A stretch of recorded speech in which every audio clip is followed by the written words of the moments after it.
I'm Jeff Matlow. Welcome to the best leadership podcast ever.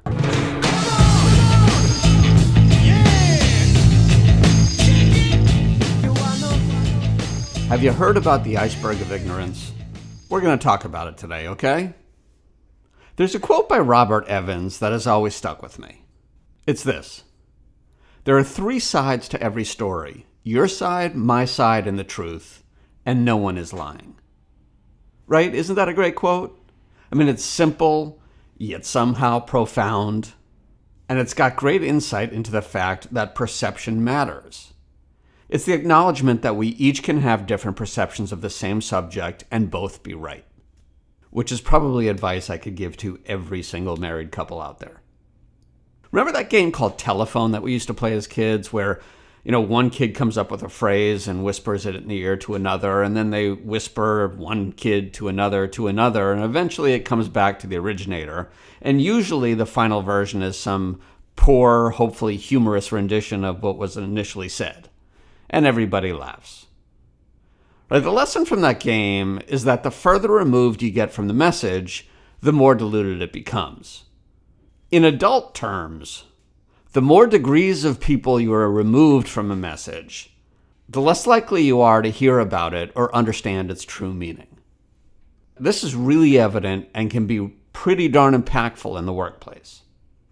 I once worked with a company that had grown pretty quickly.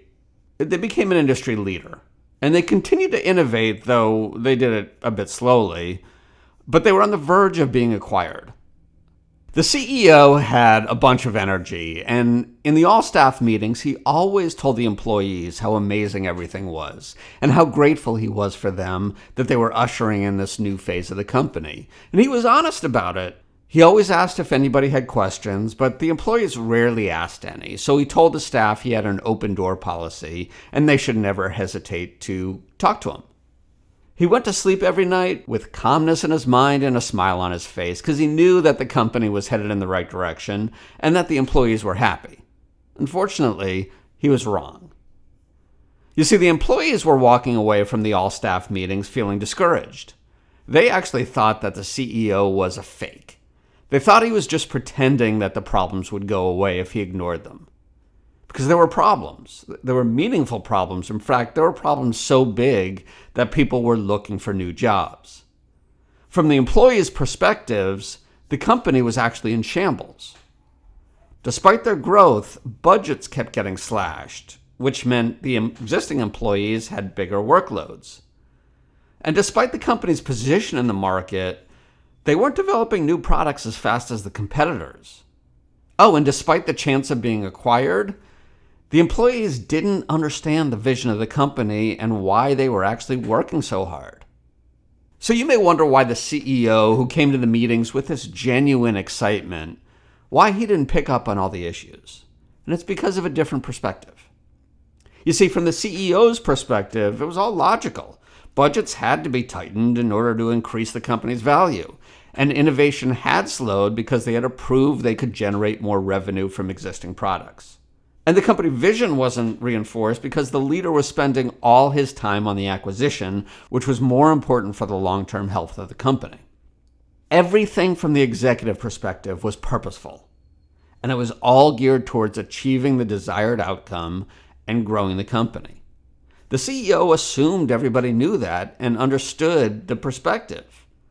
The CEO was wrong. From the employees' perspective, they were miserable and they assumed that the CEO knew and understood their perspective. The employees were wrong. So let me repeat the quote I started with. There are three sides to every story: your side, my side, and the truth, and no one is lying. In the case I just mentioned, both the CEO and the employees were correct in their perception of the company, despite the fact they had opposing perceptions. In 1989, Sidney Yoshida conducted a study about corporate behavior. You shouldn't know who Sidney Yoshida is, so don't think that I'm throwing out a name of somebody that I feel like you should know. Anyway, this 1989 study that Sidney did, the most recognized takeaway from his study was the creation of what has become called the Iceberg of Ignorance. Here's what Sidney recognized. Only 4% of problems are known by top managers. That means 96% of a company's problems aren't even on the radar of top management. 9% of the problems are known to middle management, 74% of problems are known to supervisors, and 100% of problems are known to the frontline employees. Let me repeat that. 4% of problems are known to top managers. All the problems are known to frontline employees. Incredible, right? I thought so too. Keep in mind, this concept was created in 1989, and that was a long time ago. A lot has changed since then. However, the iceberg of ignorance hasn't changed that much. Senior leaders are still ignorant of the vast majority of company problems. There was a survey in 2015 that was done by this company called Thinkway that confirmed that there is still a significant knowledge gap between senior execs and the rest of the organization. In fact, according to their results, 61% of executives and general management said their organization had efficient, effective processes with minimal waste and bureaucracy. In other words, 61% of leadership thought everything was going really well. Unfortunately, only 27% of the employees agreed with him.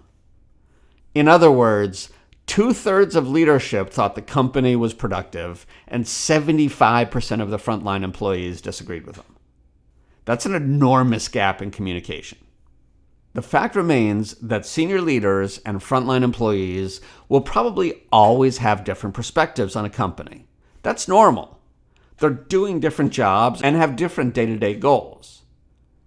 And as we learned from the game of telephone as a kid, the further removed a senior leader is from their workers, the less understanding they'll actually have of the issues. There's actually 4 things that leaders can do in order to reduce the size of the iceberg of ignorance, but I've talked enough today. I'm going to discuss those things in the next episode. Thanks for listening. If you like this, please subscribe so you get notified of all future episodes. My name is Jeff Matlow. I'm an executive coach, keynote speaker, and facilitator. You can reach me at leadership@bytitleonly.com. Thanks for listening to the best leadership podcast ever. I appreciate you, my friend. I do so very much. We'll talk to you next time.